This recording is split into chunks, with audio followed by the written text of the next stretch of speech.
जब हुल्लड़ थम गया, तो पौलुस ने चेलों को बुलवाकर समझाया और उनसे विदा होकर मकेदुनिया की ओर चल दिया।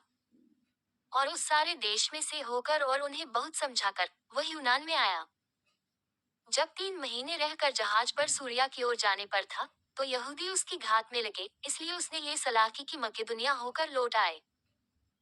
बेरिया के रपुरूस का पुत्र सोपत्रुस और थिस्सलुनीकियों में से अरिस्तर्खुस और सिकुंदुस और दिर्बे का गयुस, तिमुथियुस और आसिया का तुखिकुस और त्रुविमुस आसिया तक उसके साथ हो लिए।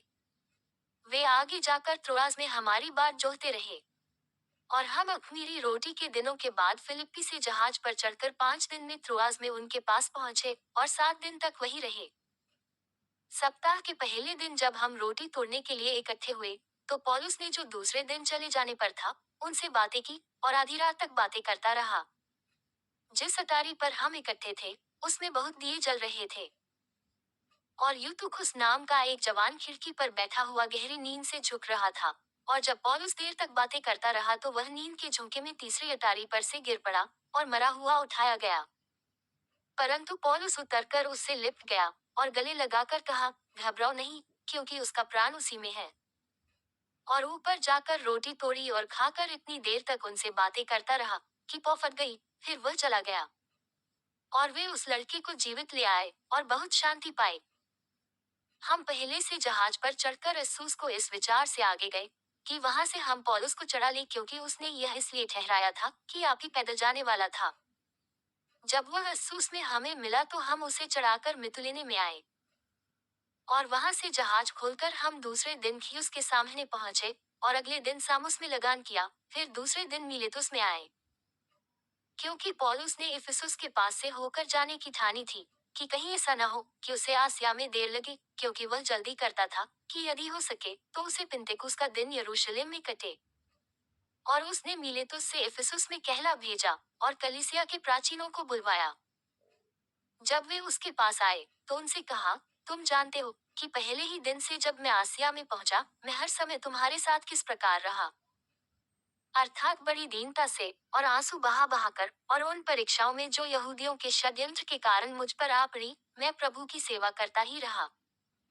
और जो जो बातें तुम्हारे लाभ की थी, उनको बताने और लोगों के सामने और घर घर सिखाने से कभी न झिझका, वरन यहूदियों और यूनानियों के सामने गवाही देता रहा कि परमेश्वर की ओर मन फिराना और हमारे प्रभु यीशु मसीह पर विश्वास करना चाहिए।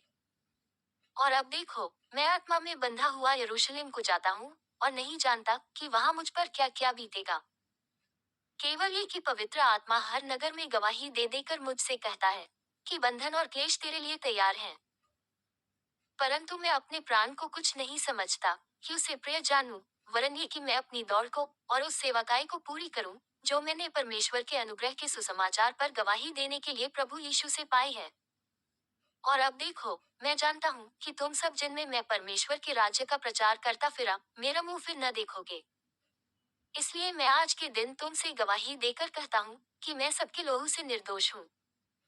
क्योंकि मैं परमेश्वर की सारी मनसा को तुम्हें पूरी रीति से बनाने से न झिझका। इसलिए अपनी और पूरे झुंड की चौकसी करो, जिससे पवित्र आत्मा ने तुम्हें अध्यक्ष ठहराया है, कि तुम परमेश्वर की कलीसिया की रखवाली करो, जिसे उसने अपने लोहू से मोल लिया है। मैं जानता हूँ कि मेरे जाने के बाद फाड़ने वाले भेड़िए तुम में आएंगे, जो झुंड को न छोड़ेंगे। तुम्हारे ही बीच में से भी ऐसे ऐसे मनुष्य उठेंगे, जो चेलों को अपने पीछे खींच लेने को टेढ़ी मेढ़ी बातें कहेंगे। इसलिए जागते रहो और स्मरण करो कि मैंने 3 वर्ष तक रात दिन आंसू बहा बहा कर हर एक को चितनी देना न छोड़ा। और अब मैं तुम्हें परमेश्वर को और उसके अनुग्रह के वचन को सौंप देता हूँ, जो तुम्हारी उन्नति कर सकता है और सब पवित्रों में साझी करके मीरास दे सकता है। मैंने किसी की चांदी सोने या कपड़े का लालच नहीं किया। तुम आप ही जानते हो कि इन्हीं हाथों ने मेरी और मेरे साथियों की आवश्यकताएं पूरी की। मैंने तुम्हें सब कुछ करके दिखाया कि इस रीति से परिश्रम करते हुए निर्बलों को संभालना और प्रभु यीशु की बातें स्मरण रखना अवश्य है, कि उसने आप ही कहा है कि लेने से देना धन्य है। ये कहकर उसने घुटने टेके और उन सब के साथ प्रार्थना की। तब वे सब बहुत रोए और पौलुस के गले में लिपटकर उसे चूमने लगे।